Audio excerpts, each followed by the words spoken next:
Class +2 physical chapter first. इसका एक question है, शारीरिक योग्यता और निरोगता के महत्व की व्याख्या करें, या खेल कूद लाभों पर विचार करें, या खेल कूद में भाग लेना शारीरिक योग्यता के विकास करता है, व्याख्या करें। तो इसके अंदर दिया है शारीरिक योग्यता और निरोगता का महत्व। पूर्ण कुशलता का सुधार हुआ है कि एक व्यक्ति कुल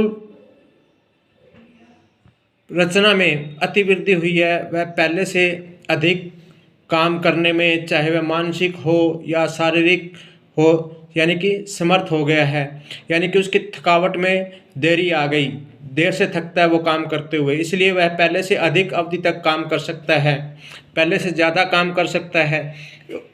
अब उसकी थकावट से आरोग्यता और तेज था तीव्र हो गई है।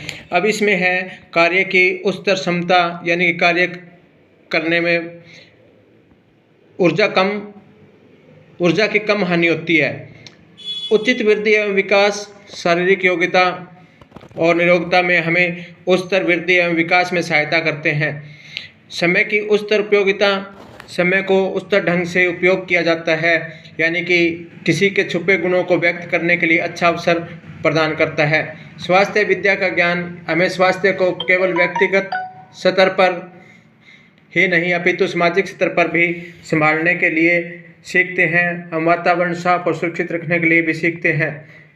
विभिन्न रोगों से बचाव, रचनाओं की उच्चतर कार्य क्रिया या शरीर के उच्च विकास और स्वास्थ्य के लिए रचनाओं की कार्य क्रिया में सुधार लाती है।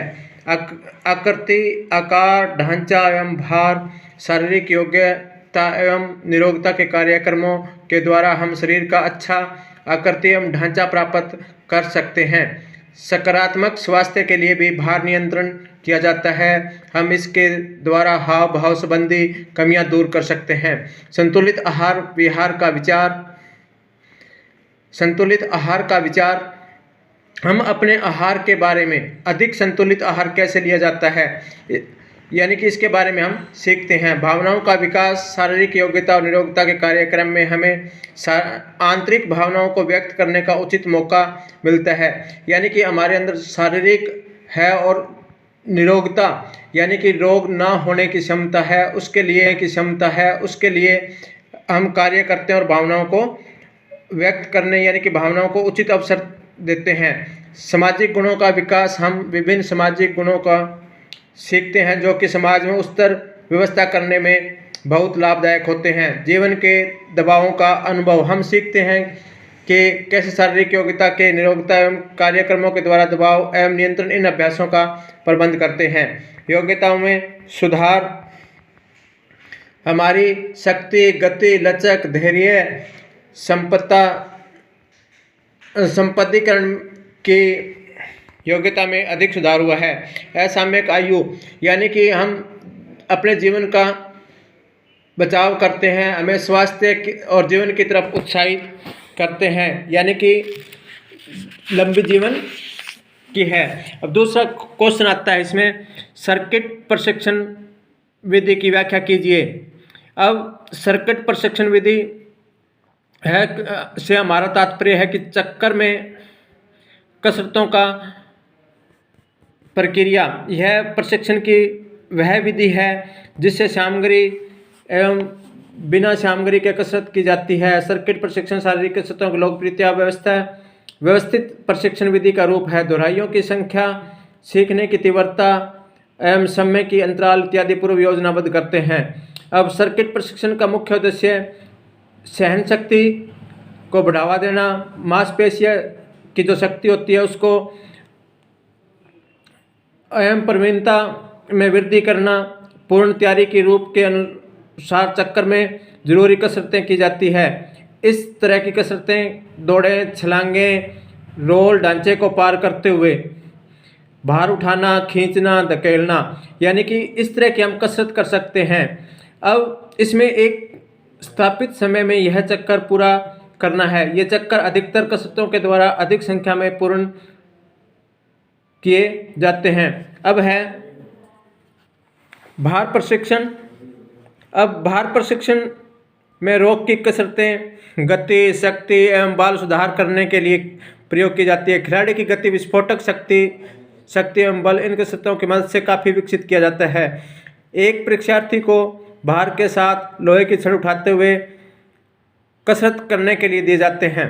अब ये इसके परिणाम हैं। भार उठाना कैसे आराम करें, कोई भी ऐसा भार नहीं है जो शरीर के ऊपरी भाग। भार प्रशिक्षण। अब भार प्रशिक्षण में रोग की कसरतें गति, शक्ति एवं बल सुधार करने के लिए प्रयोग की जाती है। खिलाड़ी की गति, विस्फोटक शक्ति एवं बल इन कसरतों की मदद से काफ़ी विकसित किया जाता है। एक परीक्षार्थी को भार के साथ लोहे की छड़ उठाते हुए कसरत करने के लिए दिए जाते हैं।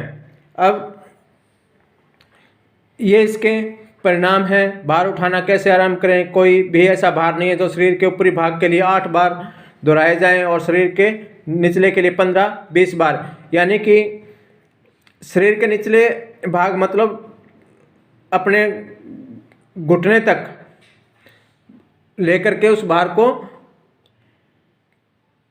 निचले भाग तक 15 से 20 बार दोहराना है। किसी वजन को, हैवी वेट को उठाने के लिए अपने घुटने तक लेके आएँ और उसके बाद में छोड़ दें, फिर घुटने तक लेके आएँ, फिर छोड़ दें और ऊपर घुटने से ऊपर के भाग को 8 बार दोहराया जा सकता है। तो अब है आगे एक क्वेश्चन है आपका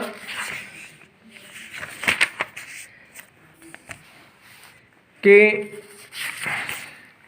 सहनशीलता और लचक की परिभाषा दें। सहनशीलता भी शारीरिक योग्यता का एक महत्वपूर्ण अंग है।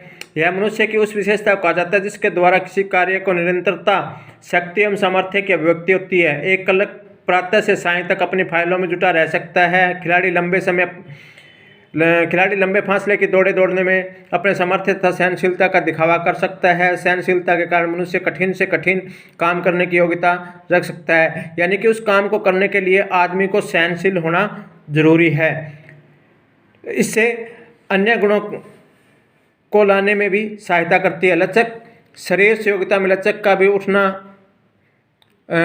भी उतना ही महत्व है जितना कि उन गुणों को लचकदार शरीर में प्रत्येक काम को आसानी से बिना किसी कष्ट के करने की योग्यता तथा दूसरे कम लचक की है मनुष्य की अपेक्षा कहीं अधिक होती है। सर्किट में प्राय देखने में आता है कि लचक वाला कोई भी कलाकार शरीर को तरह तरह से मोड़ करके अपनी कला का प्रदर्शन करते हैं, लोगों को आकर्षण का केंद्र रहता है। स्त्रियां अपने लचक के गुण के कारण अपनी सुंदरता में वृद्धि अनुभव करती है। लचक का गुण शिक्षा के विद्यार्थियों में तो अधिक महत्व रखता है। खिलाड़ियों के लचकदार शरीर इन्हें अनेक चोटों से बचाए रखता है। शारीरिक योग्यता के लिए शरीर में लचक का होना आवश्यक है। तो ये 3 क्वेश्चन हो गए। 3 क्वेश्चन आपको याद करने हैं और याद करने के बाद इसको लिख करके देखना है। Thank you.